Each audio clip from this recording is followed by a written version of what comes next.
नमस्कार, स्वागत है आपका ईटी नाउ स्वदेश में। आप देख रहे हैं स्वदेश आर और मैं हूं सृष्टि शर्मा। और आज इस बुलेटिन की शुरुआत करेंगे मोदी और बाइडेन की वर्चुअल मीटिंग से। आज रूस समेत सभी देशों की जिस मुलाकात पर नजर है वो है पीएम मोदी और अमेरिकी राष्ट्रपति जो बाइडेन की मीटिंग, जहां वर्चुअल मीटिंग ही सही लेकिन मौजूदा हालात में ये काफी महत्वपूर्ण माना जा रहा है। जहां पे रूस यूक्रेन युद्ध छिड़ने के बाद अमेरिका लगातार भारत पर रूस के खिलाफ जाने के लिए दबाव बना रहा है, लेकिन भारत ने अपना न्यूट्रल स्टैंड कायम रखा है। ये स्टैंड अमेरिका को खटक रहा है, जहां अमेरिका के डिप्टी एनएसए दिलीप सिंह और अमेरिकी राष्ट्रपति के टॉप आर्थिक सलाहकार ब्रायन डीज ने रूस का साथ देने पर भी भारी कीमत चुकाने की धमकी दी है। हालांकि इसके बाद अमेरिका ने भारत को अपना बड़ा सहयोगी बताया, लेकिन अमेरिका के इस रुख को दोनों देशों के रिश्तों के तलखी आए है। लेकिन इसे देखते हुए पीएम मोदी और बाइडेन की मीटिंग अहम मानी जा रही है। ये भारत अमेरिकी संबंधों को नया दिशा देने में मदद करेगा। इसके बाद वॉशिंगटन में Indo US 4th round 2+2 ministerial talks भी होनी है। इसके लिए भारत के रक्षा मंत्री राजनाथ सिंह और विदेश मंत्री एस जयशंकर वॉशिंगटन में हैं। यहाँ वो अमेरिकी डिफेंस सेक्रेटरी लॉयड ऑस्टिन और विदेश मंत्री एंटी ब्लिंकन की मुलाकात होनी है। और आज हम इसी पे चर्चा करेंगे, कितनी अहम मानी जा रही है ये मीटिंग, क्या कुछ मुद्दे हैं जहां पे चर्चा होगी। और इस पर हमारे साथ दो गेस्ट भी मौजूद हैं। सबसे पहले मेरे साथ है मेरे सहयोगी, वरिष्ठ सहयोगी राजेश जी, जो कि बहुत क्लोजली ट्रैक करते हैं भारत और यूएस के जो भी मूवमेंट्स हैं, फॉरेन पॉलिसीज बहुत क्लोजली ट्रैक करते हैं। उनसे भी हम जानेंगे उनका टेक के किस तरीके से वो देखते हैं। और इसी के साथ हमारे साथ मौजूद है रविंदर सचदेव जी, जो कि विदेशी मामलों के जानकार हैं। सबसे पहले राजेश जी, मैं आपसे जानना चाहूंगी कि कितनी अहम है ये मीटिंग और जो भी मौजूदा हालात हैं जहां पे हम देख रहे हैं कि भारत का रशिया से तेल लेना यूएस को पसंद नहीं आ रहा है, साथ ही चाइना रशिया को सपोर्ट कर रहा है। और इसी के साथ यूएस की आज जो भारत के साथ मीटिंग है ये कितनी अहम मानी जा रही है? बिल्कुल, देखिए जो अभी जो बाइडेन की और प्राइम मिनिस्टर मोदी के साथ मीटिंग है वो काफ़ी अहम मानी जा रही है, इसलिए क्योंकि रशिया और यूक्रेन क्राइसिस के बाद ये उनकी शायद तीसरी मीटिंग है जो वर्चुअल मीटिंग हो रही है। और इस मीटिंग के बाद शायद वो एजेंडा तय हो कि जो 4th राउंड ऑफ 2+2 मीटिंग है उसमें क्या बात होगी। जो हमारे स्पोक्स पर्सन है एमईए के, उन्होंने भी कहा कि इस मीटिंग में रशिया और यूक्रेन की जो वार्ता है, इशू है, उस पर चर्चा हो सकती है। सबसे बड़ी चीज़ ये है कि अमेरिका ये जान रहा है कि भारत से वो तलखी नहीं कर सकता है बहुत ज़्यादा, क्योंकि हर देश ये कह रहे हैं कि हम अपना इंटरेस्ट हमारे लिए सबसे ज़रूरी है। उसी तरह से भारत के लिए अगर टूट लेना है रशिया से या रशिया से जो संबंध है भारत के, वो उनका अपना संबंध है और उसके आधार पे वो सिर्फ अमेरिका के लिए अपने संबंधों को नहीं बदल सकता है। इसीलिए भारत ने अपना स्टैंड बिल्कुल न्यूट्रल रखा है इस पूरे मामले पे। और इसीलिए लेकिन जो 2+2 मीटिंग है, जो 4th राउंड ऑफ मीटिंग है, ये स्ट्रैटेजिक रिलेशंस इंडिया और यूएस के बीच के बढ़ावा देने के लिए है। तो ये जो मीटिंग हो रही है ये फॉरेन सेक्रेटरी और डिफेंस मिनिस्टर के बीच, दोनों देशों के फॉरेन मिनिस्टर डिफेंस मिनिस्टर के बीचों में हो रही है और इसमें स्ट्रैटेजिक रिलेशंस पे बात होगी। तो डेफिनेटली रूस और यूक्रेन का मामला यहाँ पर उठेगा और इंडिया अपने स्टैंड, जो न्यूट्रल स्टैंड है इंडिया, उसे को लेकर इंडिया आगे बढ़ेगी। अमेरिका इंडिया पर प्रेशर डाल रहा है, लेकिन इंडिया को नेग्लेक्ट भी नहीं कर सकता है। अमेरिका जानता है कि इंडिया एक इतना बड़ा मार्केट है, इतनी बड़ी कंट्री है, जिसे बिल्कुल दरकिनार अमेरिका नहीं कर सकता है। तो ये हालांकि जो मीटिंग है पीएम और मोदी की, वो बहुत ही अहम मीटिंग होगी और वो एजेंडा तय करेगा 2+2 मीटिंग का। जी बिल्कुल, तो काफ़ी अहम मीटिंग है जहां पर यूएस को पता है कि भारत कितना अहम देश है, कितना अहम मार्केट है, जिसको वो दरकिनार नहीं कर सकता। पर इसी के साथ जो कुछ अभी डेवलपमेंट्स चल रहे हैं यूएस को बहुत ज़्यादा पसंद नहीं आ रहा है। पर रविंदर जी, मैं आपसे जानना चाहूँगी कि आप क्या व्यू रखते हैं इस मीटिंग पे, और साथ ही क्या इस मीटिंग में हम देख सकते हैं कि यूएस जो है भारत पे दबाव डाल सकता है कि जो हम एनर्जी इंपोर्ट्स कर रहे हैं, भले ही हमें डिस्काउंट मिल रहा है पर हम रशिया को सपोर्ट ना करें उस चीज में? Thank you. राजेश जी ने बहुत सही कैप्चर करा है। मैं उसको थोड़ा सा आगे ले जाता हूँ। मेरे ख्याल से मीटिंग बहुत अहम है, क्योंकि ये मुझे इंडिकेट करता है कि अदरवाइज हमारा 2+2 प्रॉब्लम में है। देखिए, प्राइम मिनिस्टर मोदी और बाइडेन को बात करने की क्या जरूरत है? वो बात करते हैं, लीडर्स एक बिग पिक्चर दोनों देशों की बनाते हैं, राइट? तो अगर आज ये मोदी और बाइडेन की मीटिंग ना होती, तो मेरे विचार से जो 2+2 पे वार्ता होती, उसमें दोनों देशों के डिफरेंसेस बढ़ते जाते। क्योंकि अभी तक अमेरिका हम पे जो प्रेशर बना रहा है, भारत उसको एक्सप्लेन कर रहा है, इग्नोर कर रहा है, पर भारत कुछ करते जा रहा है। तो आई थिंक अब जरूरत आ पड़ी थी कि दोनों लीडर्स की बात हो कि भाई दोनों देश एक सेम पेज पर या सेम बुक से पढ़ रहे हैं, और उसके बाद फिर 2+2 हो। अगर ये मोदी बाइडेन की आज पहले ना होती, जो मुझे समझ आ रहा है, आई थिंक ये मतलब अर्जेंट रिक्वायर्ड थी। अगर ये ना होती और 2+2 जो आज हो रहा है, भारत के फॉरेन और डिफेंस मिनिस्टर और अमेरिका के भी फॉरेन और डिफेंस सेक्रेटरी मिल रहे हैं, तो जो मुद्दे ओपन है भारत को लेके, energy supply from Russia, weapons from Russia, S-400, बाकी तो छोड़ो, इनको लेके मेरे ख्याल से मामला रफ वेदर में चला जा रहा है। तो इसलिए आई थिंक, बल्कि ये एक कुछ ये इंडिकेट करता है कि भारत और अमेरिका के रिश्ते टेंशंस में आ रहे हैं, जिन टेंशंस को रिड्यूस करने के लिए दोनों लीडर्स को बात करनी पड़ रही है, मामले को बिग पिक्चर देने की, ताकि उनके जो कैबिनेट ऑफिसर्स हैं, वो फिर जो आउटकम इस मीटिंग से निकलेगा, समिट से, मोदी और बाइडेन जी का, उसकी डायरेक्शंस को लेके, राइट, ये दोनों चारों मिनिस्टर्स फिर एक तरह से कन्वर्जेंस की तरफ प्रयास करेंगे। सो बिग पिक्चर मेरे विचार में ये है कि अमेरिका एंड इंडिया के व्यूज डाइवर्जेंट है। इंडिया, अमेरिका जो चाह रहा है वो इंडिया नहीं कर रहा, और इंडिया जो चाह रहा है वो अमेरिका नहीं कर रहा। इंडिया ये चाह रहा है कि भाई अमेरिका, आप हमें रशिया से ठीक है डिस्काउंटेड ऑयल लेने दो, और हमारे वेपन सिस्टम्स भी, S-400 भी तो अभी हमारे आने हैं बाकी, एंड फ्यूचर भी। तो ये एक डाइवर्जेंस सी बनती दिख रही है, और इस डाउनहिल स्लोप को रोकने के लिए मेरे ख्याल से ये समिट की जरूरत पड़ी। ठीक है, पर रॉबिंदर जी, इसके साथ मैं आपका एक और व्यू लेना चाहूँगी कि ये जो पूरी बातचीत है, इसकी डायरेक्शन किस तरीके से निकाली जाए, कि और कौन से मुद्दे हैं जहाँ पे बातचीत हो सकती है, और क्या कुछ रह सकता है एजेंडा में? देखिए, बाकी मुद्दे तो बहुत सारे हैं। बाकी मुद्दे कहने को, बिल्ड बैक बेटर जो है, जो इंफ्रास्ट्रक्चर, सप्लाई चेन्स, क्वाड को लेकर के, countering China, of course, quad को लेकर के मुद्दे हैं, कोविड को लेकर के मुद्दे हैं, ऑफ कोर्स रशिया यूक्रेन की शांति का अलग छोड़िए, अफगानिस्तान का इश्यू है, जो वहां से इस्लामिक टेरर, जिहाद, अफगानिस्तान को तो दुनिया भूल ही गई है, राइट, स्पेशली अमेरिका भूल गया अफगानिस्तान को, बट हमारे लिए तो नेबरहुड है, हमें तो इमीडिएट इम्पैक्ट करेगा। इसके अलावा टेक्नोलॉजी एंड कोऑपरेशन, काफी कुछ आइटम्स हैं जहाँ पे एक्सपोर्ट कंट्रोल्स हमारे इंडिया के ऊपर अभी भी हैं for high tech exports from America. उन टेक्नोलॉजी कंट्रोल्स को कम करना, ताकि the two countries can get back together more and more. दुनिया की एनर्जी प्राइसेस, एनर्जी में लेकर के अमेरिका ने अभी अपने स्ट्रेटेजिक रिजर्व से 180 million barrels, 1 million barrel a day release कर रहे हैं, कुछ और कंट्रीज भी कर रही हैं, तो इंडिया से भी शायद स्ट्रेटेजिक रिजर्व से कुछ हो। सो एनर्जी, फूड सिक्योरिटी को लेकर दुनिया में, Russia Ukraine together may be around 30% of world's wheat, and India is stepping forward, करीब आई थिंक 10 मिलियन टन हम कह रहे हैं वीट एक्सपोर्ट करेंगे।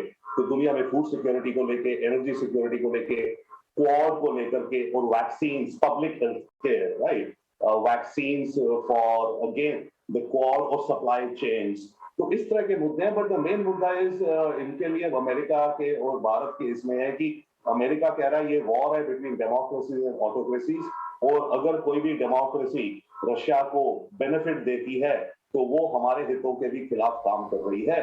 तो America will push India, is pushing India already, कि आप तेल जो ले रहे हो ये कम करो, डिस्काउंट का ज्यादा फायदा मत उठाओ, ये तो हो गया तुम फायदा उठा रहे हो। बट हम इंडिया काउंटर कर रहा है कि भाई अमेरिका तो थोड़ा कम लेता है, पर यूरोप भी तो नहीं रहा है। यूरोप कह रहा है मैं 6 महीने ऑयल गैस तो यूरोप पता नहीं कब तक लेगा। एक आखिरी व्यू मैं आपसे लेना चाहूंगी कि देखिए, इसमें चाइना का भी एंगल अगर हम देखें तो इंडो पैसिफिक रीजन में चाइना का एक्शन कितना महत्व रखता है, इसमें क्या रहेगा, क्या इस मुद्दे पे भी कुछ बातचीत होगी? और डेफिनेटली यस, देखिए पर चाइना का जो मुद्दा को लेके भारत का एक रहेगा हमारी सिक्योरिटी को लेके, मिलिट्री सिक्योरिटी को लेके टू काउंटर चाइना, जिसके लिए हमें S-400 चाहिए रशिया से मानो, और रशिया से हमें कंटिन्यूइंग स्पेयर पार्ट्स चाहिए अपनी एग्जिस्टिंग 50% आर्मी, मिलिट्री, नेवी वगैरह के। चाइना का दूसरा मुद्दा जो रहेगा क्वाड को लेके रहेगा कि क्वाड की कोऑपरेशन कैसे बेटर हो ताकि सप्लाई चेन्स वगैरह। चाइना को लेकर के सिक्योरिटी एंगल से वो तो अमेरिका ने ऑकस बना दिया ना, अमेरिका, यूके, ऑस्ट्रेलिया, और क्वाड को ये कहते हैं is not a security dialogue, right, but Quad में माइनस मिलिट्री कोऑपरेशन जितने भी मुद्दे बनते हैं, जितनी ज्यादा कोऑपरेशन होगी क्वाड में उतनी इकोनॉमिक स्ट्रेंथ बढ़ेगी क्वाड की दूसरे इंडो पैसिफिक नेशंस की, ताकि वो चाइना के मैग्नेट के अंदर अट्रैक्ट ना हो जाए। जी बिल्कुल, तो देखना काफ़ी अहम होगा कि किस तरीके से ये सारे मुद्दे जो हैं डिस्कस होते हैं आज की मीटिंग में और क्या कुछ रहता है इनके एजेंडा में। इसी के साथ रविंदर जी और राजेश जी, आपको बहुत बहुत शुक्रिया इस चर्चा में शामिल होने के लिए। इस मीटिंग से जुड़े जो भी अपडेट्स होंगे वो हम समय समय पे आपके सामने लाएंगे। पर चलिए अब आगे बढ़ते हैं और बात करते हैं बाजार की, जहाँ पे हफ्ते के पहले कारोबारी दिन बाजार गिरावट के साथ बंद हुआ, जहां पे निफ्टी आज इंट्राडे हाई से करीब 100 पॉइंट की गिरावट के साथ 17,700 के नीचे जाके बंद हुआ। आईटी शेयरों पे आज सबसे ज्यादा दबाव देखने को मिला, पर बाजार में और क्या एक्शन हुआ इस पर ज्यादा जानकारी देने के लिए हमारे साथ मेरी सहयोगी मानसी दवे जुड़ चुकी हैं। मानसी, बताइए। तो बाजार में एक रेंज में ही कामकाज पूरे दिन हमने देखा। शुरुआत से संकेत जो मिल रहे थे विदेशी बाजार से वो भी कुछ ऐसे ही नजर आ रहे थे और शुरुआत भारतीय बाजार की भी उसी तर्ज पर होती हुई हमने देखी और दिन भर फिर उसी रेंज में बाजार ने अपनी यहाँ पर ट्रेड कर दिखाया। अगर निफ्टी के गेनिंग मोमेंटम वाले स्टॉक्स की बात करें, ग्रासिम में हमने अच्छी तेजी देखी। ऑफकोर्स सीमेंट और रियल एस्टेट दोनों सेक्टर्स आज कमजोर बाजार में भी परफॉर्म करते हुए नजर आए। स्टैंड आउट इनफैक्ट परफॉर्मेंस यहाँ पर इन सेक्टर्स की देखने को इस बीच अदानी पोर्ट, सिप्ला और JSW स्टील जैसे स्टॉक्स भी सूची में थे, जहां पर अच्छी तेजी के बीच कामकाज हमने देखा। बिकवाली का दबाव अगर निफ्टी में देखें, HCL टेक्नोलॉजीज ऑफ कोर्स यहाँ पर आईटी स्पेस में जहां कमजोरी नजर आ रही थी उसमें HCL टेक्नोलॉजीज, TCS के नतीजों से पहले तमाम आईटी से जुड़े जो स्टॉक्स थे वो कॉशियस ट्रेंड दिखा रहे थे, चाहे फिर L&T हो, L&T टेक्नोलॉजी सर्विसेज हो, इन्फोसिस हो या फिर विप्रो, और ऑफ कोर्स TCS में भी कॉशियस ही ट्रेंड देखने को मिले। मिड कैप के गेनिंग मोमेंटम वाले स्टॉक्स की अगर बात करें, Adani total gas, Adani power, यहाँ पर अच्छी तेजी देखने को मिली। इनफैक्ट HCL अगर हम देखें डिफेंस स्पेस के लिए CLSA की तरफ से एक रिपोर्ट आती हुई दिखी और उसमें टॉप पिक HCL था और आज डिफेंस स्पेस भी परफॉर्म करता हुआ ही दिखा। JSW एनर्जी, ओबरॉय, रियल्टी जैसे स्टॉक्स भी सूची में शामिल थे जो कि मिड कैप स्पेस में परफॉर्म कर दिखा रहे थे। मिड कैप में ही कमजोरी कहाँ नजर आ रही थी? बिकवाली का दबाव हमने L&T टेक्नोलॉजी सर्विसेज में देखा, Deepak nitrite, Prestige Estate, Vodafone Idea जैसे स्टॉक्स में देखा, जहां पर 3 से लेकर करीब 4-4.5% तक की बिकवाली का दबाव भी इन स्टॉक्स में दिन के दौरान देखा जा चुका था। गेनिंग सेक्टर्स की अगर बात करें, डिफेंस के बाद रियल्टी, सीमेंट में हमने अच्छी तेजी देखी। मीडिया, मेटल और फार्मा भी कुछ हद तक बाजार को सपोर्ट दे रहे थे, लेकिन बिकवाली का दबाव हमने automobile space, financial services, FMCG, IT, सरकारी बैंक क्षेत्र और निजी बैंक क्षेत्र से देखा। तो क्लियरली बाजार में सेक्टर स्पेसिफिक मूव्स भी जो थे वो भी कमजोरी की तरफ ही ज्यादा इशारा कर रहे थे। क्लियरली टेक्नोलॉजी स्पेस की दिग्गज कंपनी TCS के नतीजे कैसे आएंगे उस पर निर्भर करता है। IT स्पेस किस तरह से परफॉर्म आने वाले दिनों में भी करेगा, लेकिन IT स्पेस ने आज परफॉर्म नहीं किया। बाजार में भी क्लोजिंग जब हमने देखी उसी रेंज में लाल निशान के साथ निफ्टी, बैंक निफ्टी और सेंसेक्स में हमने क्लोजिंग देखी। एक समय था जब बैंक निफ्टी बाजार को सपोर्ट कर रहा था, क्लोजिंग के वक्त वो सपोर्ट भी गायब होते हुए दिखे। धन्यवाद मानसी, आज मार्केट से जुड़ा पूरा एक्शन हमारे दर्शकों के सामने रखने के लिए। पर आज जो है चौथी तिमाही के नतीजों का आगाज हो चुका है, जहां पे IT की दिग्गज कंपनी TCS ने अपने नतीजे घोषित किए हैं, जहां पे कंपनी की अगर हम आय देखें और मुनाफा, ये दोनों में ही बढ़त देखने को मिली है। हालांकि मार्जिन्स इस बार सपाट रहे हैं, पर और किस तरह के नंबर सामने आए हैं इस पर ज्यादा डिटेल्स देने के लिए हमारे साथ मौजूद हैं शरद, बताइए। TCS के चौथे तिमाही के नतीजे शानदार आए हैं और सारे फैक्टर्स में जो है रेवेन्यू ले लीजिए, पैट ले लीजिए, एबिट ले लीजिए, ये एस्टिमेट से ज़्यादा आए हैं। हालांकि मार्जिन्स देखा जाए तो इनलाइन आए एस्टिमेट्स के। याद रखिए IT sector seasonally weak quarter होता है, लेकिन यहाँ पे एक अच्छी स्ट्रॉन्ग आउट परफॉर्मेंस देखने मिली है। डील वैल्यू हाईएस्ट एवर आए हैं, हाईएस्ट एवर इंक्रीमेंटल रेवेन्यू आया है, तो स्टॉक फोकस में ज़रूर रहने वाला है। और यहाँ पे CC ग्रोथ लगभग 3.2% का है, अनुमान 2.5% का था। डॉलर रेवेन्यू में भी लगभग 2.6% का ग्रोथ देखने मिला है, जो अनुमान से बेहतर आया है। आगे देखते हैं तो रेवेन्यू, नेट प्रॉफिट और एबिट यहाँ पे भी अच्छी ग्रोथ देखने मिली है और ये एनालिस्ट एस्टिमेट से बेटर आया है। हालांकि मार्जिन सपाट 25% पे आए हैं, पर वहाँ पे थोड़ी दबाव ज़रूर देखने मिली थी क्योंकि वेज हाइक्स की जो है बात है। इसके अलावा डिविडेंड भी लगभग 22 रुपये प्रति शेयर कंपनी डिविडेंड डिक्लेयर की थी। अब जो टॉप लाइन नंबर्स में बढ़ोतरी आई, इसका रीजंस है कि रिकॉर्ड डील बुकिंग्स हुई है देखने के लिए के, और डिजिटल ट्रांसफॉर्मेशन प्रोग्राम्स है जो चल रही है पूरे इंडस्ट्री में, वो अभी भी जो है कायम है। इसके अलावा नॉर्थ अमेरिका सेगमेंट में भी रेवेन्यूज़ में शानदार कंट्रीब्यूशन दिया, लगभग 17.5% ईयर ऑन ईयर बेसिस पर रेवेन्यू का ग्रोथ हुआ। और अगर ऑर्डर बुक के बारे में बात करें तो हाईएस्ट एवर आया है लगभग $11.3 बिलियन का, और अनुमान $8 बिलियन का था। अब याद रखिए इस इंक्रीमेंटल रेवेन्यू भी इस तिमाही में हुई है लगभग 3.53 बिलियन की, जो सबसे ज़्यादा है। हालांकि जो मार्जिन्स थी जो हमने बात की थी वेज हाइक्स और सप्लाई साइड कॉस्ट के कारण थोड़ी सप्रेस थी। अब सेगमेंट परफॉर्मेंस के बारे में बात करें तो BFSI में लगभग 3% का उछाल हुआ है, लेकिन जो सिग्निफिकेंट इंप्रूवमेंट हुई है वो मैन्युफैक्चरिंग और रिटेल में हुई है। लगभग 4.8 से लेकर 2.5% तक का तिमाही दर तिमाही ग्रोथ देखने मिला है। अब तो ये फाइनेंशियल बात हो गई, डील साइज़ हो गई, जो अच्छे नतीजे आए हैं, लेकिन ऑपरेशनल नंबर्स में भी थोड़ी डिटेल में जाएंगे, जहाँ पे नेट एडिशन में देखा जाए तो लगभग 35,000 एम्प्लॉयज़ को नेट एडिशन हुई है, हाईएस्ट एवर नेट एडिशन हुई है एम्प्लॉयज़ की। हालांकि एट्रिशन रेट जो लगभग 17.4% था वो जो है थोड़ी हाई एलिवेटेड लेवल्स पे है।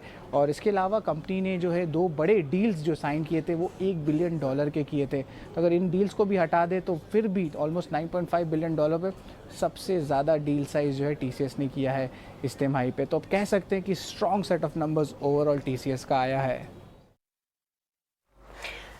धन्यवाद शरद। ये TCS के किस तरीके के नतीजे देखने को मिले, अनुमान के मुताबिक कैसे रहे नतीजे, ये हमारे दर्शकों को बताने के लिए, पर और भी मैनेजमेंट की कमेंट्री आएगी 8 बजे उनकी कॉन कॉल, उसके बाद किस तरीके के अपडेट्स आते हैं ये देखना काफ़ी अहम होगा।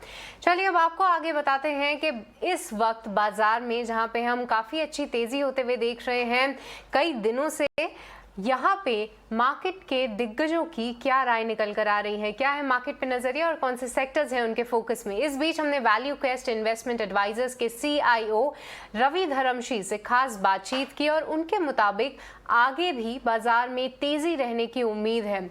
उनसे हमने खास बातचीत में कहा कि डिजिटल, मैन्युफैक्चरिंग, ग्रीन एनर्जी और बैंकिंग सेक्टर में काफी तेजी का नजरिया है। आइए सुनते हैं।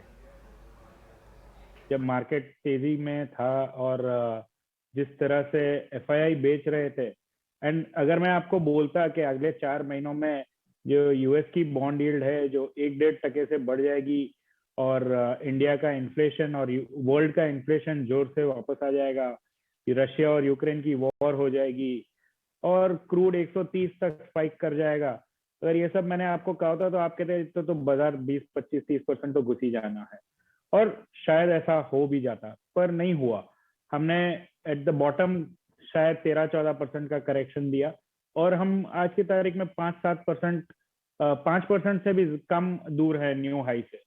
तो ये मार्केट कुछ कह रहा है, एंड जिस तरह आपने कहा जो पॉजिटिव है, जो हाई फ्रीक्वेंसी इंडिकेटर्स जो हम ट्रैक करते हैं इकोनॉमी में, उनका काफी उनमें उसमें काफी बायंसी है, whether it is hiring, whether it is GST toll collection, fuel consumption, air traffic, road traffic, अब जो कहिए हर चीज में आपको तेजी दिखाई दे रही है।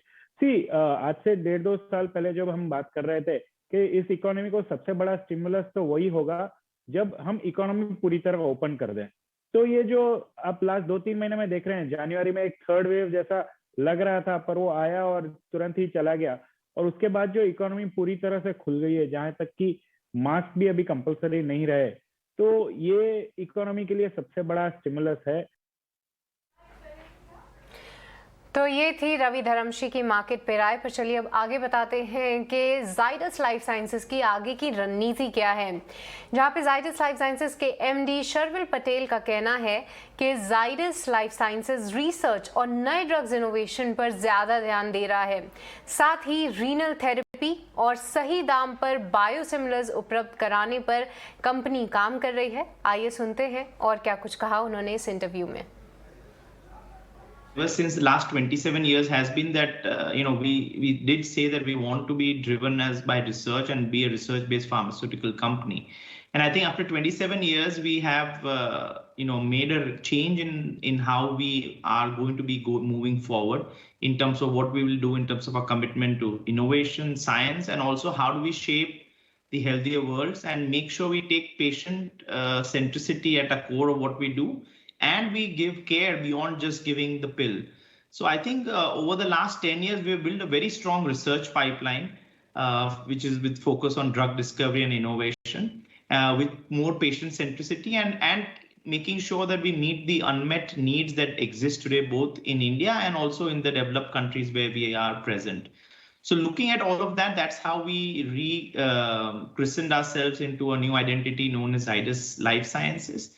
And we want to move forward by doing 2 or 3 things. One is we will work on therapies where there are unmet needs, and we are doing so with our areas of work in hepatology and liver disease, in renal care. That's what we are doing as well.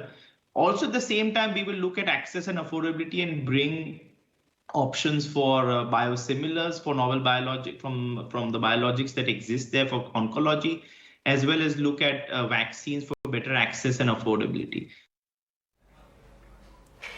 पर चलिए अब आगे बढ़ते हैं और बात करते हैं मार्केट्स की। क्या हो अगर सभी मार्केट्स एक वक्त पर खुले और एक ही वक्त पर बंद हो?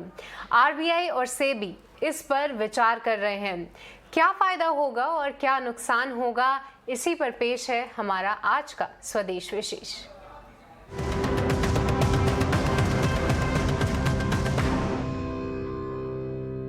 चलिए, क्या हो अगर देश के सभी बाजार एक साथ खुले, मतलब शेयर बाजार, कमोडिटी बाजार, बॉन्ड मार्केट, करेंसी मार्केट सब एक साथ खुलें और एक ही साथ बंद हो जाए। ये प्रस्ताव आजकल रिजर्व बैंक ऑफ इंडिया और मार्केट रेगुलेटर सेबी के बीच चर्चा का विषय है। दोनों ही रेगुलेटर इसका रास्ता निकालने में जुटे हैं कि क्या ऐसा हो सकता है, लेकिन सवाल उठता है कि ऐसा करने की ज़रूरत क्या है। अगर ज़रूरत है तो इसे लागू कैसे करेंगे, और अगर लागू कर हो भी गया तो इसका फ़ायदा क्या होगा, और अगर इसका फ़ायदा है तो वो क्या है और किसे है। इस पर चर्चा करेंगे हमारे साथ जुड़े 2 खास मेहमान जो मसले पर काफ़ी अच्छी समझ रखते हैं और मार्केट के जाने पहचाने चेहरे भी हैं। अविनाश गोरखशक्कर जो कि हेड रिसर्च है प्रॉफिट मार्ट सिक्योरिटी के, और अजय केडिया जो कि एमडी है केडिया कमोडिटीज़ के। अजय सर, अविनाश सर, एक बार मैं आप लोगों से पहले इसका रिएक्शन लेता हूं कि अगर ऐसा हो जाता है तो उसमें आपका क्या मत है। अजय सर, पहले आप पे आऊँगा, अविनाश सर उसके बाद आपका टेक लूँगा। नमस्कार। डेफिनेटली अगर हम देखें तो काफ़ी अच्छा ये सजेशन है और काफ़ी टाइम से चल भी रहा था, लेकिन थोड़ा सा हमें समझना पड़ेगा क्योंकि सबकी कैरेक्टरिस्टिक एसेट क्लास के डिफरेंट है। When we talk about equity market तो ज़्यादा करके हम देखते हैं कि इंटरनल इक्विटी स्टॉक्स के ऊपर हमारा ध्यान रहता है, बट नो डाउट पिछले 2-3 साल से हमने देखा है कि जो फॉरेन स्टॉक्स है उसके ऊपर भी, ग्लोबल स्टॉक्स के ऊपर भी ट्रेड हो रहे हैं।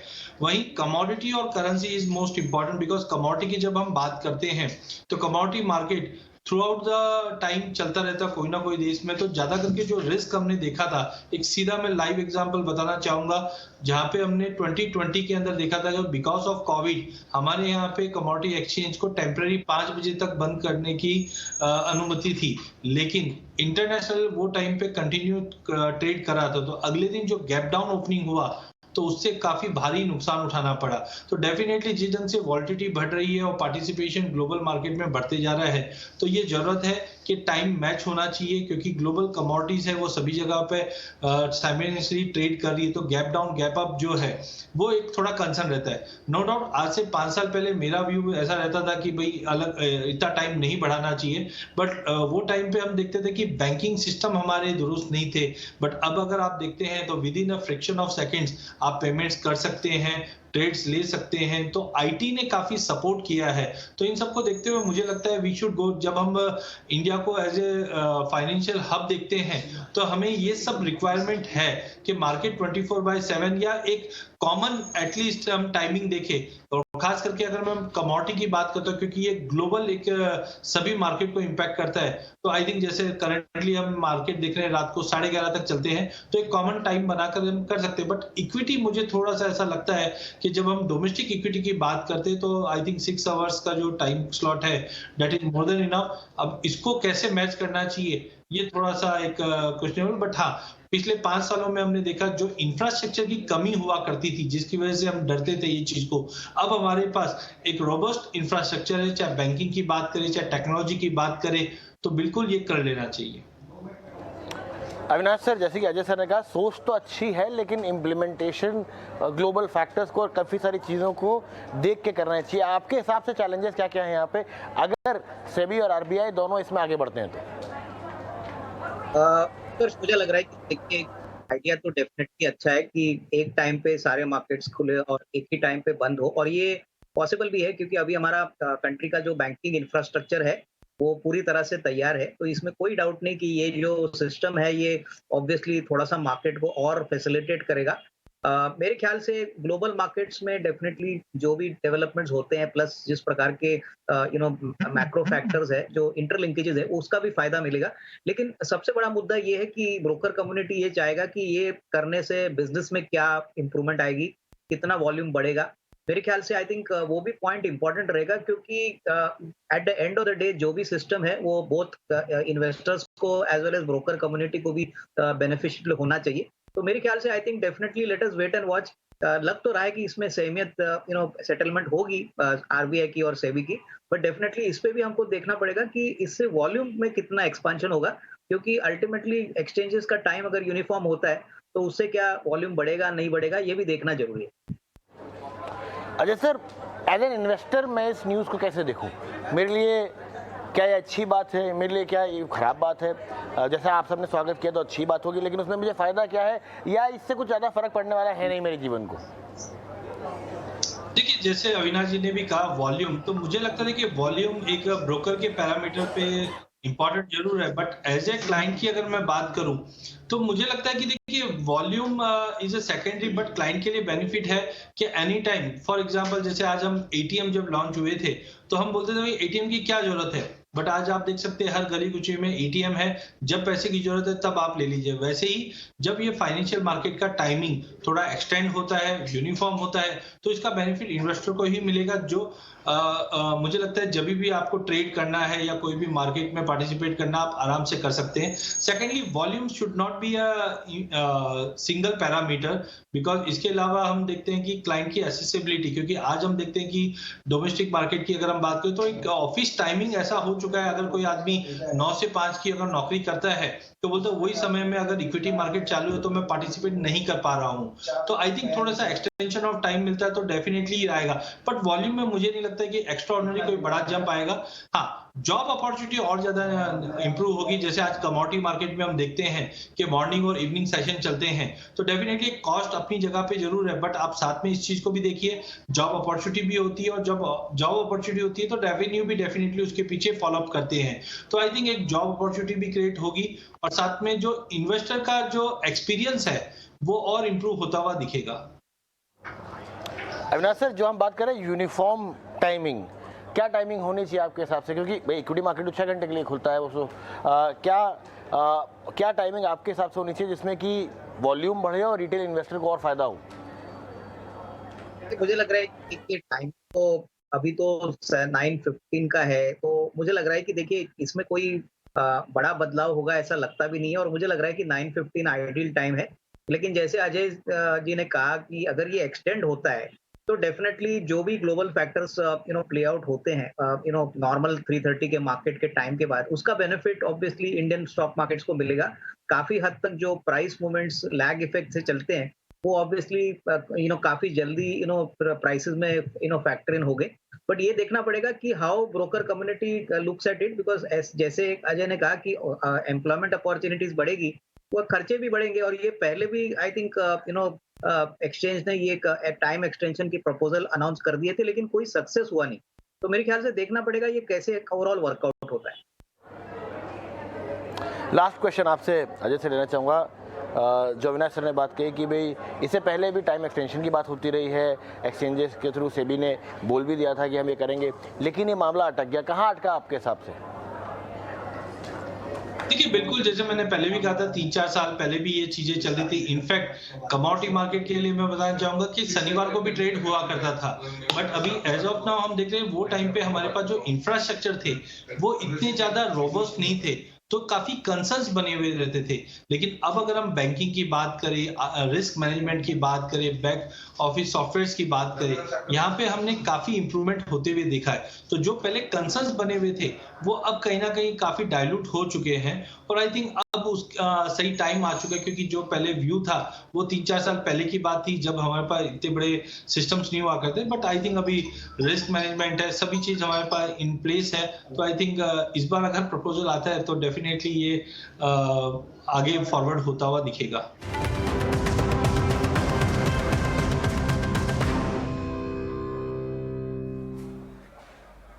तो चलिए इसी के साथ स्वदेश आर में वक्त हो चला है एक छोटे से ब्रेक का, पर आप कहीं मत जाइएगा, हम जल्द लौटेंगे और भी खबरों के साथ।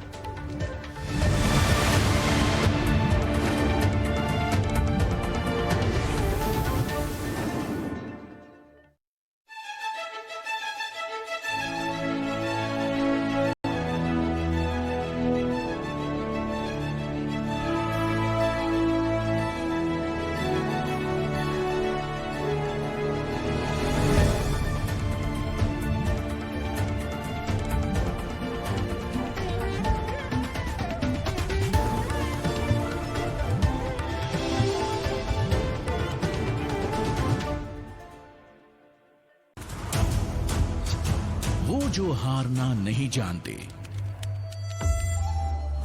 हर क्षेत्र को साथ लेके आगे बढ़ते हैं, ऊंचाइयों को छू के पीछे नहीं देखते। मंजिल सिर्फ एक, देश का विकास तेजी से, वो गूंज है इंडिया की। हमारे साथ बनो जागरूक, समझदार और काबिल। ET Now स्वदेश, बढ़ो देश के साथ।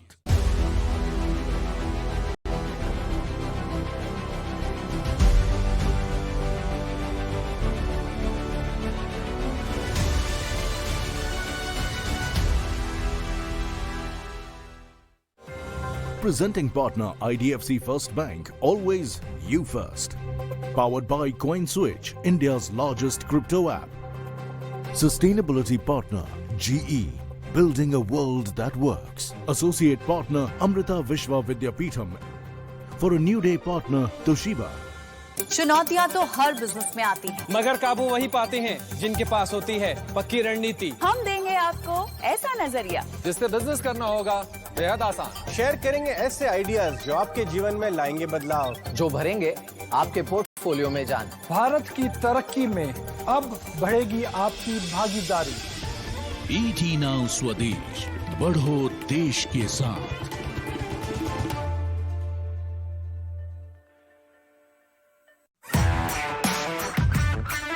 जाके ग्रोसरी लेने में टाइम बहुत जाता है, तो इसलिए ज्यादा मैं ऑनलाइन प्रेफरेंस ही करना ज्यादा पसंद करती हूँ। बहुत अच्छा है, काफी ऑनलाइन शॉपिंग करता हूँ। हार्डली किसी चीज के लिए बाहर जाना पड़ता है, जो कि फिजिकली हमें कुछ देखना है, काफी इजी हो गया। ऑनलाइन शॉपिंग से हम लोग घर में बैठे बैठे सब चीज ऑर्डर कर रहे हैं, एक्सचेंज कर रहे हैं। ऑनलाइन सेल्स ग्रोथ हुआ है, सिनेरियो चेंज हुआ है परचेजेस का। हमारे घर प्रोडक्ट आ जाता है and we can return the product, जो कि हमें नॉर्मल प्रोसेस में नहीं मिलता।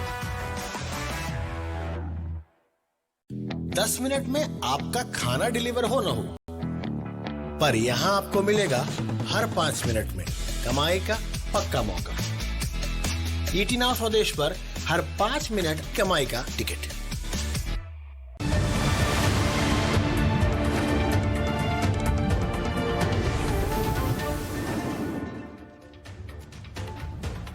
स्वदेश आर में ब्रेक के बाद आपका स्वागत है, और अब बात करते हैं आने वाले समय की, जहां पे देश बदल रहा है और बढ़ रहा है। इसीलिए अगर आप भी देश के साथ बदलना चाहते हैं तो आपको भी बदलना होगा। हम आपको स्वदेश पर कुछ ऐसी खबरें बताते हैं जो दर्शाती हैं कि देश तरक्की की नई राह पर चल रहा है, एक नई ऊर्जा के साथ।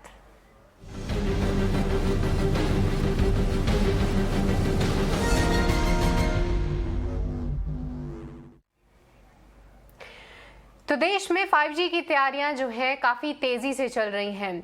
इसी को लेकर ट्राई ने 5G स्पेक्ट्रम नीलामी पर की सिफारिशें जारी की हैं, जिसमें अलग अलग तरह के 10 बैंड होंगे। और इसी पर ज़्यादा जानकारी के लिए हमारे साथ जुड़ रहे हैं फ़ोन लाइन पर हमारे संवाददाता दानिश आनंद। दानिश, बताइए क्या कुछ लेटेस्ट डिटेल्स इसे लेकर सामने आई हैं? देखिए TRAI ने अपने much awaited 5G spectrum recommendation release कर दिए हैं और उन्होंने ओवरऑल जितने भी स्पेक्ट्रम बैंड्स हैं सारे स्पेक्ट्रम बैंड्स को ऑप्शन में डालने की बात करी और खासकर उसमें सब गीगाहर्ट्ज जो बैंड है 24 to 28.5 गीगाहर्ट्ज उसको भी उन्होंने ऑप्शन पे डालने का रिकमेंड करा है। साथ ही साथ अगर ओवरऑल स्पेक्ट्रम प्राइसिंग की बात करें तो हम एक तरह से 40% का ऑलमोस्ट कट देख सकते हैं पहले के रिकमेंडेड प्राइसेस के कंपैरिजन में।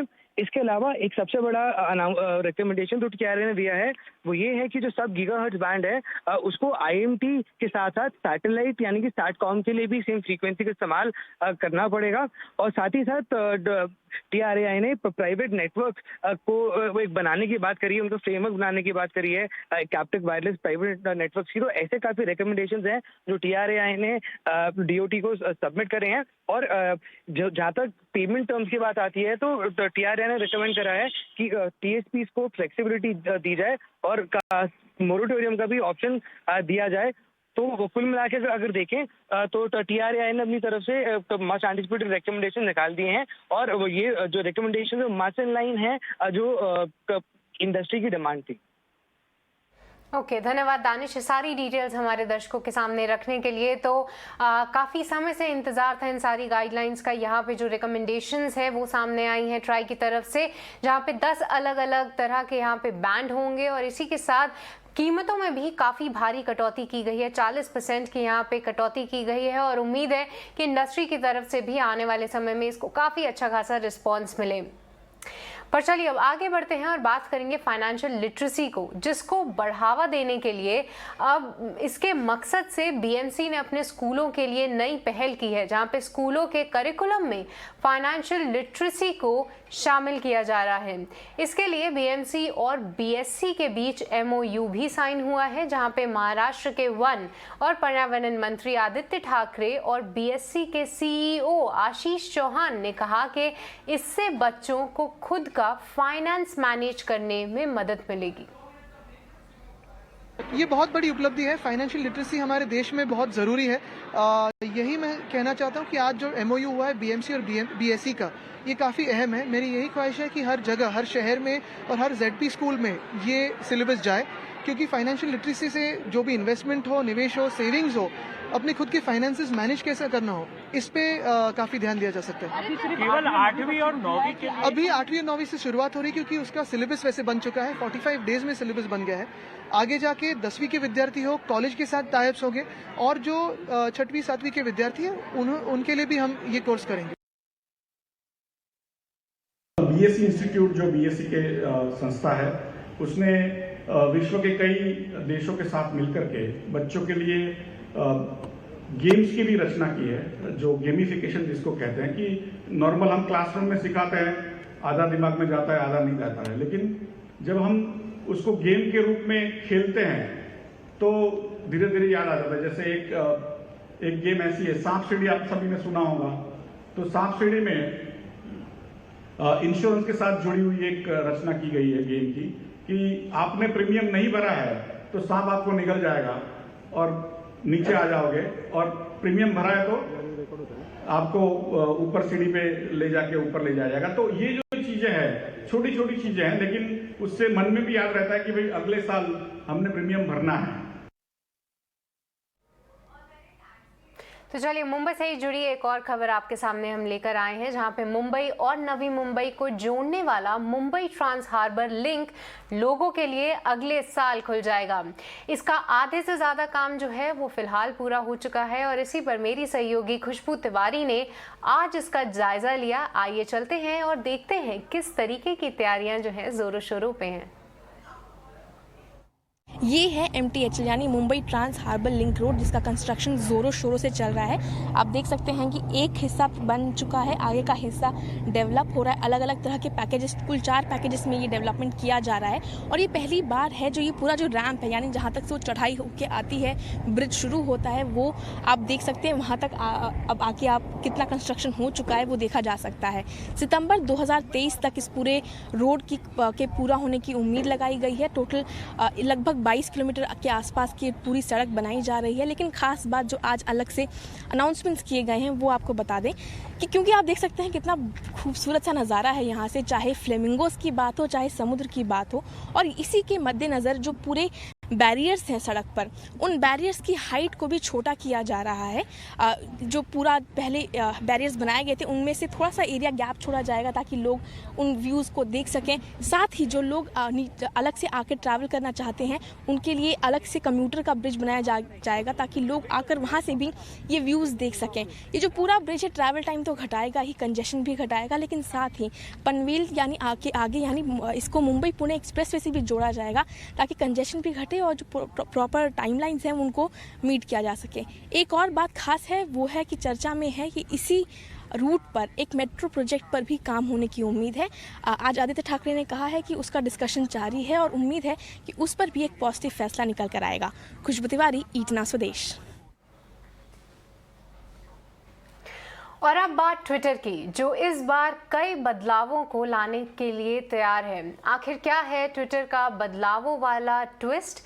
पेश है इसी पे हमारा स्वदेश विशेष।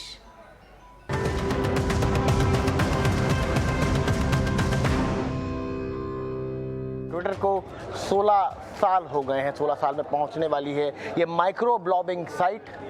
और ये साल उसके लिए काफ़ी अहम होने वाला है क्योंकि इस साल ट्विटर बदलाव के फुल मूड में है।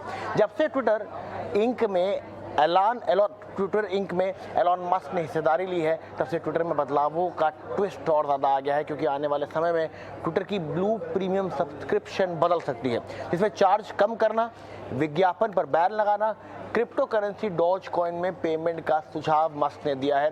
बता दें अभी ट्विटर ब्लू के यूजर्स को 2.99 यानी $2.99 महीना देना पड़ता है जो अब कम हो सकता है। वहीं ट्विटर यूजर्स के लिए जल्द एडिट बटन ऑप्शन देने पर भी विचार हो रहा है। इसको लेकर एलॉन मस्क ने एक पोल भी करवाया था। एलॉन मस्क के पोल पर 74% यूजर ने हाँ कहा था और 26% ने नो कहा था, उन्होंने ना का बटन दबाया था। इसके अलावा ट्विटर ने ट्वीट डिलीट करने के नियमों में भी बदलाव किए हैं, जिसके तहत अगर कोई आपके ट्वीट को अपनी वेबसाइट में एम्बेड करता है लेकिन बाद में आपकी तरफ से उस ट्वीट को डिलीट कर दिया जाता है तो आपके एम्बेडेड ट्वीट की जगह एक खाली बॉक्स नजर आएगा। जबकि अब तक ट्विटर डिलीट किए गए एम्बेड ट्वीट्स को सेव रखता था, लेकिन अब ऐसा नहीं होगा। इसके अलावा सबसे अहम सेल्फ वेरिफिकेशन, जिसको लेकर सरकार भी ट्विटर से मांग कर चुकी है और अब एलॉन मस्क ने कहा है कि यूजर्स को खुद अपने अकाउंट को वेरिफिकेशन के ऑप्शन का मौका मिलना चाहिए। जो चेकमार्क पब्लिक फिगर्स और ऑफिशियल अकाउंट्स के लिए अलग अलग होना चाहिए। इस पर बात करेंगे हम आगे और इस पर करेंगे चर्चा। सबसे पहले हमारे साथ विराग गुप्ता है जो कि साइबर लॉ एक्सपर्ट हैं और जितेन जैन हैं जो कि सोशल मीडिया एक्सपर्ट हैं। विराग और जितेन, आप दोनों से ही मैं आपकी राय देना चाहता हूं। पहले विराग आपके पास आएंगे, फिर जितेन आपके पास आएंगे कि ये जो सेल्फ वेरिफिकेशन की बात हो रही है उसके आप पक्ष में है कि नहीं है? जो पोल हुआ था उसमें आप यस में थे या नो में थे? नहीं, ये इसका हाँ या ना नहीं है। इन कंपनियों की जवाबदेही होनी चाहिए, वेरिफिकेशन होना चाहिए, लेकिन ये डेटा कलेक्शन का एक माध्यम नहीं बनना चाहिए, रेवेन्यू कलेक्शन का मॉडल नहीं बनना चाहिए। और जो अराजकता है उस अराजकता को कम करने के लिए इस नियम का पालन होना चाहिए। लेकिन ये जो जिस तरीके से पिछले 10 सालों से इसकी बैकग्राउंड 2011 के रूल्स हैं और गोविंदाचार्य मामले में इन कंपनियों ने शिकायत अधिकारी की नियुक्ति की थी और जो नया नियम आया है 2021 का, उसके नियम 47 के अनुसार इन्हें ऑथेंटिकेशन करना है और सारी कंपनियों को करना है। लेकिन वो ऑथेंटिकेशन एक डेटा कलेक्शन का माध्यम नहीं बने और उस ऑथेंटिकेशन से नए किस्म के वर्ग नहीं बने कि एक ब्लू टिक है, एक ग्रीन टिक है, एक सेल्फ ऑथेंटिकेशन है और एक दूसरे तरीके की चीजें हैं। तो यूनिफॉर्मिटी होना जरूरी है। जितने अब आपके पास आते हैं, आपका क्या कहना है इसमें? देखिए, मुझे जो लग रहा है कि जो एलन मस्क चाह रहे हैं वो ट्विटर के जो एक तरह से कमर्शलाइजेशन और सर्विसेज का तरफ उनका ध्यान था और पब्लिक सर्विस भी एक उसका कंसेप्ट हो सकता है। भारत के कानून ने तो पिछले आईटी रूल्स ने पिछले साल से कहा कि हर सोशल मीडिया कंपनी को जिसमें अगर यूजर ये बोलता है कि वो सेल्फ वेरिफिकेशन करवाना चाह रहा है और केवाईसी करवाने को तैयार है तो आपको मैंडेटरी तरीके से वो करना होगा। मगर वो तो साल भर से नहीं हुआ। आज वो इसलिए करना चाह रहे हैं कि वो चाहते हैं कि ट्विटर के जो प्रॉफिट शीट बहुत जो कम है तो वो मुनाफा बढ़ाने के लिए वो एक पेड सब्सक्रिप्शन लाना चाह रहे हैं जिसमें कुछ प्रीमियम फीचर्स दें। अब वो जैसे स्काइप का भी आज पेड सब्सक्रिप्शन है, जूम का भी, उसमें एडिशनल फीचर आपको मिलते हैं। ट्विटर में भी होगा, आप एडिट कर पाएंगे, आपको ब्लू नहीं तो ऑरेंज नहीं तो ग्रीन कोई ना कोई टिक आपको मिल जाएगा। आप हो सकता है आपको लाइव वीडियोस या ट्विटर के जो कैरेक्टर है 180 200 के साथ आपको 300 की लिमिट दे दें। आम यूजर्स को हो सकता है 180 की लिमिट, 180 सेकंड की लिमिट है वीडियो की, उसको बढ़ा दें।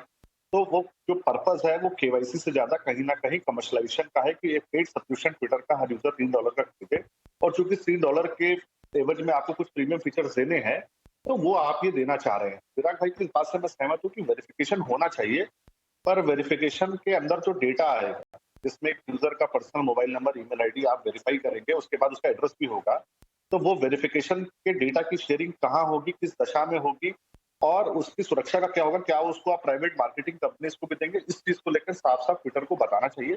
और मेरी नजर में अगर डेटा की वो शेयर नहीं करते हैं और सच में अगर वेरिफिकेशन का ही पर्पस है डेटा कलेक्शन का, तो उसके मैं समर्थन में हूँ।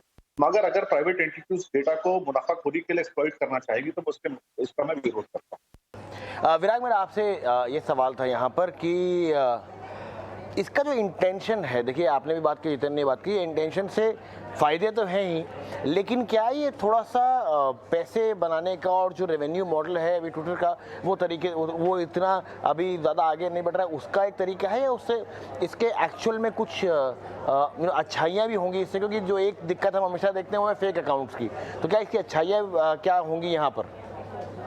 देखिए, निजी कंपनियां अपनी सर्विस देकर के पैसे कमाएं, उसमें कोई इनकार नहीं है, लेकिन उसके एक जो सबसे महत्वपूर्ण पहलू है कि जब राष्ट्रीय सुरक्षा का विषय हो और पॉल्यूटर पेज प्रिंसिपल, जो प्रदूषण फैलाए उसकी जवाबदेही है, तो भारत में केवाईसी के जो नॉर्म्स हैं, केवाईसी के नॉर्म्स करना इनकी वैधानिक जिम्मेदारी है, और वो वैधानिक जिम्मेदारी इनकी आमदनी का साधन नहीं हो सकता।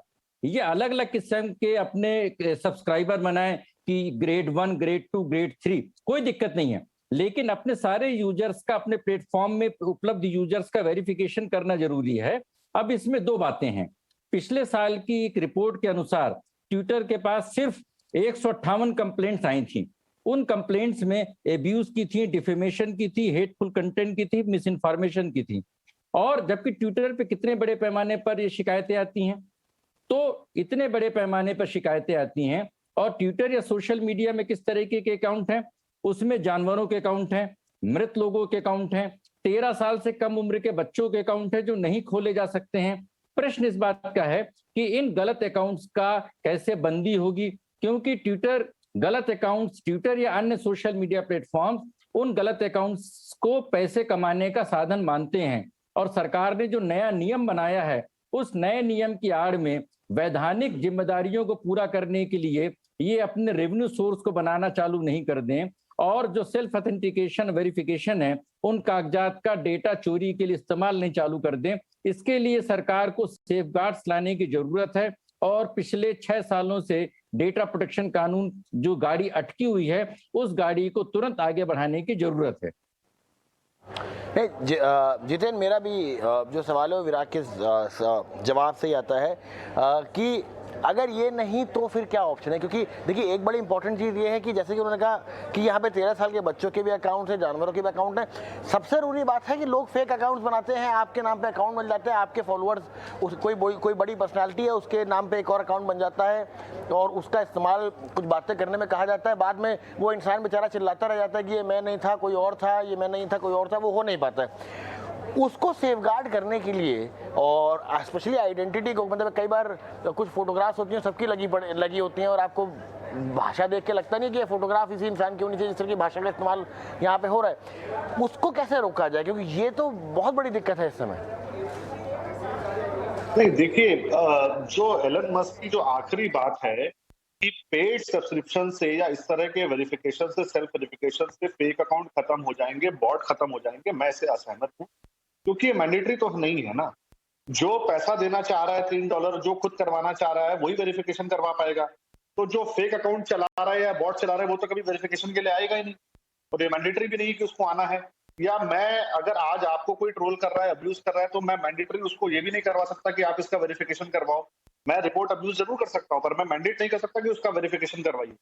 तो ये जरूर है कि एक जो ब्रांडिंग है जिसका वो पैसा लेना चाह रहे हैं, एक कंपनी की ब्रांडिंग है कि मेरे को एक वेरीफाइड टिक मिल गया, एक इन्फ्लुएंसर की ब्रांडिंग है, उसके एवज में कुछ वो पैसा कमाना चाह रहे हैं, वही एक पर्पस है। मगर उससे फेक अकाउंट्स या बॉट्स की समस्या खत्म हो जाएगी, वो नहीं होगा। हाँ, ये जरूर है कि अगर आपके नाम पे 3 अकाउंट किसी ने फेक बनाए हैं और चौथा अकाउंट आपका, तो लोगों को पता चल जाएगा आप वेरीफाइड वाले हैं या आपका ये ओरिजिनल अकाउंट है। मगर अगर कोई नकली नाम से अकाउंट बना रहा है, राम श्याम किसी के नाम से अकाउंट बन रहे हैं, कुछ हो रहा है, जानवरों के अकाउंट बन रहे हैं, वो सबसे तो वो समस्या का निजात इससे नहीं होने वाला। वो तभी हो सकता है जब वेरिफिकेशन मैंडेटरी।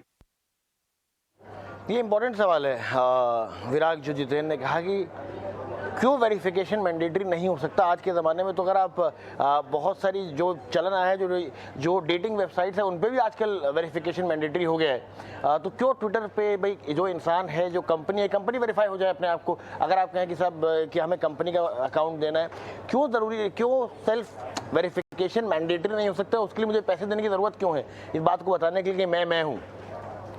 नहीं, देखिए क्या होता है, एक बड़ी भारी समस्या है निजी क्षेत्र में कि वो मुनाफे को कम नहीं करना चाहती हैं, और जब भी कोई नया रूल या रेगुलेशन अगर इन्फोर्स करते हैं तो मुनाफा या उनका क्लाइंटेल कमजोर होता है। और जब हम इस मैंडेटरी वेरिफिकेशन की बात करते हैं, यह काम सरकार को करना होगा, क्योंकि जो सरकार के नियम में भी है, उस नियम में ऑप्शन है कि जब कोई सेल्फ वेरिफिकेशन के लिए जाएगा, सेल्फ ऑथेंटिकेशन के लिए जाएगा तो उसका होगा। लेकिन इन कंपनियों के बाध्यता नहीं होने की वजह से जो अपराधी वर्ग है, जहां से चोरी हो रही है, वो तो अपना वेरिफिकेशन कराने आएगा नहीं, और जिसका वेरिफिकेशन करना चाहिए उसका हम कर नहीं रहे हैं, कंपनियां कर नहीं रही हैं, क्योंकि उसकी एक कास्ट होती है। तो वो कास्ट उसको भुगतने की बजाय वो लोगों से ही पैसे लेती हैं, और उस डेटा का उसको बेचने की उनकी पूरी एक रणनीति है। मैं इसमें एक दिलचस्प बात बताऊं, मुझे लग रहा है कि पिछले कई सालों से सैकड़ों मामले मेरे पास आए कि जहां पर बड़ा आसान है किसी का अकाउंट खोलना। अकाउंट खोलने के लिए अब तो थोड़ी कठिनाई हो गई है, आज से 7-8 साल पहले तो कोई भी आदमी अकाउंट खोल सकता था, लेकिन अगर किसी का फर्जी अकाउंट बन गया है तो वो बंद नहीं करा सकता। जो अकाउंट खोलने के लिए इंफॉर्मेशन नहीं मांगते, तो बंद कराने के लिए वो आपसे एक एफिडेविट मांगेंगे, पुलिस की कंप्लेंट की कॉपी मांगेंगे, आपका आइडेंटिफिकेशन प्रूफ मांगेंगे और सारी बातें मांगेंगे। प्रश्न इस बात का है कि अगर किसी ने गलत अकाउंट बंद कर लिया है, उस व्यक्ति से कोई नहीं पूछना चाहिए कि तुमने अकाउंट ये कैसे खोला है तुमने, लेकिन जिसका जो सफरर है उस विक्टिम से ही और ऑब्लिगेशंस करने की बात की जाती है।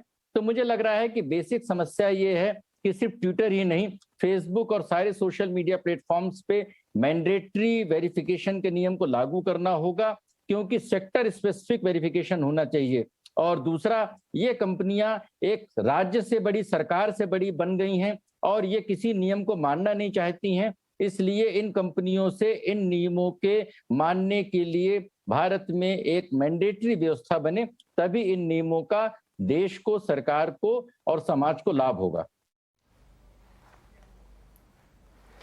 तो चलिए इसी के साथ स्वदेश आर के इस बुलेटिन को यहीं पर समाप्त करने का वक्त हो चला है, पर जाते जाते आपको बता दें कि कुछ दिनों में आने वाला है आपके लिए एक बहुत बड़ा इवेंट, जहां पे हर साल की तरह एक बार फिर हम हाजिर हैं इंडिया इकोनॉमिक कॉन्क्लेव के साथ, एक ऐसा मंच जहां से भारत के आर्थिक एजेंडे की रूपरेखा तैयार की जाती है।